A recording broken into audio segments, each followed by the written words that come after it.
Kommt nächstes Jahr schon eine neue PS5? Was an diesen Gerüchten dran ist, das klären wir jetzt. Zuletzt ist ja die Gerüchteküche übergekocht, dahingehend, dass eine neue PS5 kommen soll. Und zwar nicht dieses Jahr, sondern nächstes Jahr. Da sind natürlich sehr viele Leute hellhörig geworden und sind auch verunsichert. Auch deswegen, weil man sich denkt, ja, Moment, wieso gibt es jetzt schon ein neues Modell? Okay, und wie sind jetzt die Gerüchte entstanden, dass es eine geben soll? Also woher kommt die Info? Also die Info ist relativ zuverlässig. Das ist nämlich direkt vom Chiphersteller TSMC. Der baut die Chips für AMD und AMD beliefert die Chips für die PlayStation 5. Es ist so, dass die Chipfertigung umgestellt wird, offensichtlich für die PlayStation 5 in Zukunft. Und zwar vom 7-Nanometer-Verfahren auf das 6-Nanometer-Verfahren, also quasi noch weiter komprimiert. Was hat das für Vorteile und warum?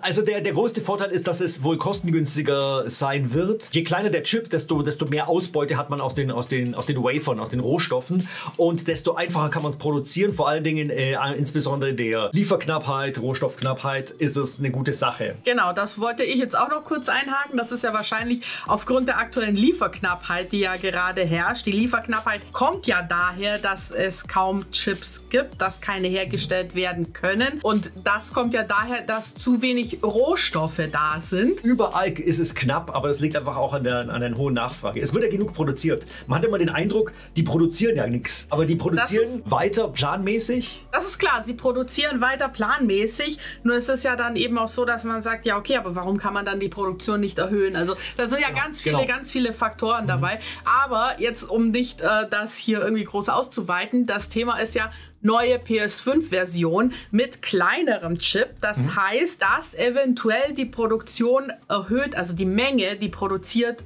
wird, erhöht werden kann. Wenn die Chips kleiner sind, braucht man ja weniger Material. Das heißt, mit der gleichen Menge an Material, die man hat, kann man jetzt mehr Chips machen. Das heißt, eventuell könnte sich das vielleicht dann verbessern mit der Knappheit. Zum einen ist die Ausbeute müsste größer werden, also dass mehr ausgeliefert werden kann. Das heißt, wir können, Sony kann mit mehr Einheiten planen.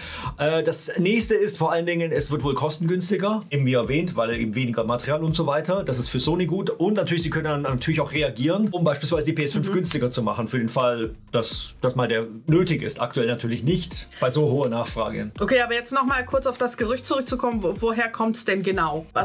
Wo gab es da eine News oder eine Aussage? Es gab in einem Bericht von dem Chip-Lieferanten TSMC in Taiwan eben den Bericht, dass sie jetzt auf dieses 6-Nanometer-Verfahren umsteigen wollen, eben damit diese ganze Lieferknappheit ein bisschen sich entspannt. Gelöst wird das jetzt nicht, aber es geht nur darum, dass es eben Sinn macht für den Hersteller, das eben voranzutreiben. Es macht natürlich auch für die Hardware dann Sinn, denn je einfacher eine Hardware zu produzieren ist, desto eher verfügbar ist sie. Jetzt nochmal zu dem Thema, die PS5 ist ja gerade erst rausgekommen, also vor einem halben Jahr, das ist ja jetzt nicht so lange her. Viele haben sie jetzt erst seit kurzem, beziehungsweise konnten erst eine ergattern. Es gibt auch viele, die überlegen sich, was mache ich jetzt? Kaufe ich jetzt oder versuche ich jetzt noch eine zu kaufen oder warte ich lieber ab, bis die neue Revision dann kommt? Wann ungefähr wird das denn rauskommen, die neue Version? Da muss ich erstmal herleiten, dass es eigentlich zum einen normal ist, dass eine neue Revision kommt von einem PlayStation-Modell. Das war in der Vergangenheit auch schon so. Also PlayStation 4 beispielsweise hatte auch schon nach einem halben, dreiviertel Jahr gab es schon eine neue Revision. Nur eine leicht überarbeitete Version. Nach 3 Jahren gab es dann beispielsweise schon eine Slim und dann auch die Pro. Die Insiderkreise sagen oder prognostizieren, dass erst nächstes Jahr ist, 2022. Weil aktuell die Produktion voll läuft und die auch jetzt aktuell nicht schnell mal umgestellt werden kann. Das muss man Monate im Voraus planen. Und deswegen werden wir jetzt auch dieses Jahr ziemlich sicher erstmal das Startmodell weiterhin haben. Und erst wahrscheinlich stufenweise wird es dann nächstes Jahr tendenziell überarbeitet, beziehungsweise eben als neue Revision kommen. Wobei, da sind wir noch nicht ganz sicher. Manche Leute sprechen ja, dass jetzt vielleicht schon die Slim kommt. Da gibt es einiges, was dafür und dagegen spricht. Es ist ja so, wir haben jetzt einen kleineren Chip. Ergo könnte man ja argumentieren, der muss vielleicht auch weniger, der arbeitet vielleicht energieeffizienter. Vielleicht muss er den weniger kühlen. Vielleicht können wir dann kleineren Kühlkörper verbauen, einen kleineren Lüfter und plötzlich haben wir ein kleineres Gehäuse, indem wir das alles verbauen könnten und dann hätten wir eine Slim. Es könnte aber auch sein, dass da gar nichts dran sich ändert an der Kühlung und es bleibt wie bisher und es ist dasselbe Gehäuse wie vorher, bloß mit einem verkleinerten Chip und dann haben wir einfach nur eine neue Revision, so wie es früher auch schon war. Da ist es noch komplett offen, wie in welche Richtung das geht. Es ist natürlich auch die Frage, ob Sony auch andere Bauteile natürlich überarbeitet, eventuell, was weiß ich, beispielsweise das Netzteil. Das ist auch so ein bisschen Problemkind, ist so ein leichtes. Stichwort Spulenfiepen. Das berühmte Spulenfiepen. Und das ist auch, mit anderen Bauteilen, ob sie da irgendwas optimieren können. Natürlich, Hersteller grundsätzlich sind immer dran, ihre Hardware zu optimieren und weiterzuentwickeln. Und dann ist nur die Frage, wann das quasi marktreif ist, das Ganze. Genau, das ist auch so ein Punkt, den ich noch ansprechen wollte. Und zwar, es wird ja oft gesagt, warum hat man das denn nicht von Anfang an dann schon so gemacht? Also diese Chipgröße und das, was man jetzt ja überarbeitet, wenn man sich überlegt, die PS5 ist gerade mal 6 Monate draußen und schon wird sie überarbeitet. Also eigentlich so gedacht, es wird sie ja schon überarbeitet, bevor sie überhaupt irgendwie in die Wohnzimmer der Leute gekommen ist. Aber es ist ja so, dass gerade Technologie und Hardware sich so schnell weiterentwickelt, also auch die Herstellungsverfahren und so weiter. Das, was jetzt vor einem Jahr irgendwie Standard war, ist nächstes Jahr schon wieder veraltet, weil sich das so rasant entwickelt und auch die Möglichkeiten sich so schnell verändern, dass man eigentlich theoretisch wirklich alle paar Monate hier ein Update machen könnte, also rein technisch gesehen. Deswegen macht das dann schon Sinn, dass man die auch so schnell auch überarbeitet. Vor allen Dingen auch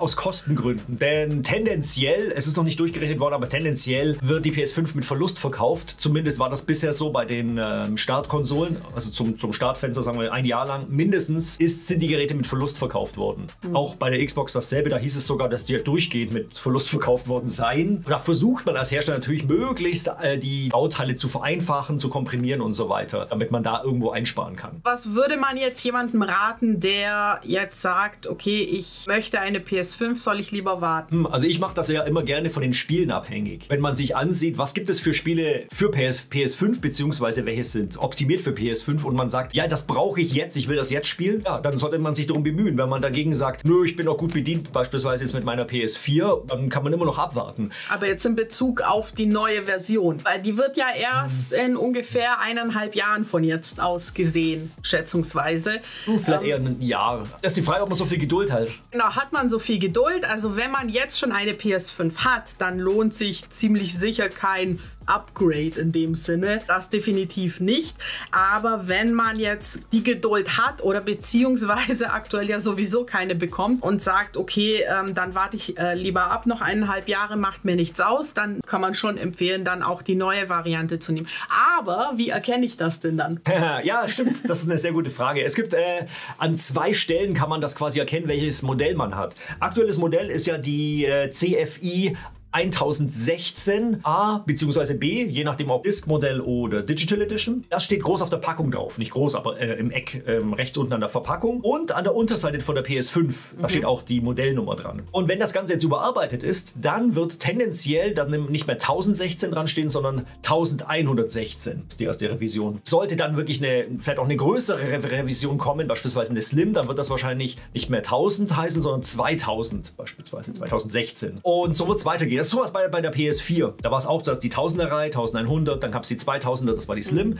Die 7000er war dann die Pro beispielsweise. Und so ähnlich wird es wahrscheinlich dahin verfahren werden. Und daran erkennt man das Ganze. Da muss man theoretisch, vor allem online gucken, ob die Modellnummer dran steht. Genau, ob das in der Beschreibung, ob die Modellnummer dann angeschrieben sein wird. Gut, bis dahin wird noch viel Zeit vergehen. Also ich glaube, das ist jetzt momentan sowieso noch nicht die Frage, denn die meisten wollen ja überhaupt erstmal eine haben. Ja, das ist das Problem. Das sind noch ungelegte Eier. Genau, das sind alles noch ungelegte Eier, aber dass eine Revision kommen wird, das steht ja eigentlich fest, weil... Ja, es ist normal, es ist Lauf der Entwicklung, also es ist immer ein Fortschritt und es wird immer irgendeine Fehlerverbesserung kommen. Nochmal jetzt zu diesem neuen 6-Nanometer-Verfahren, was man jetzt nicht erwarten soll, ist, dass diese neue PS5 noch mehr Leistung haben wird. Es wird definitiv dieselbe Leistung in kleiner haben. Ja, da soll man jetzt noch nicht drauf spekulieren, auch nicht auf irgendein fabulöses Pro Pro-Modell, da, wenn das überhaupt kommen sollte, dann da sind wir noch einige Jahre davon entfernt. Das war ja bei der PS4 damals ja auch, dass die Pro kam ja auch erst 3 Jahre später. Genau. Nach der Original PS4 raus. Also schätzungsweise, wenn es im gleichen Rhythmus wie damals bei der PS4 sein sollte, dann wird höchstwahrscheinlich erst 2023.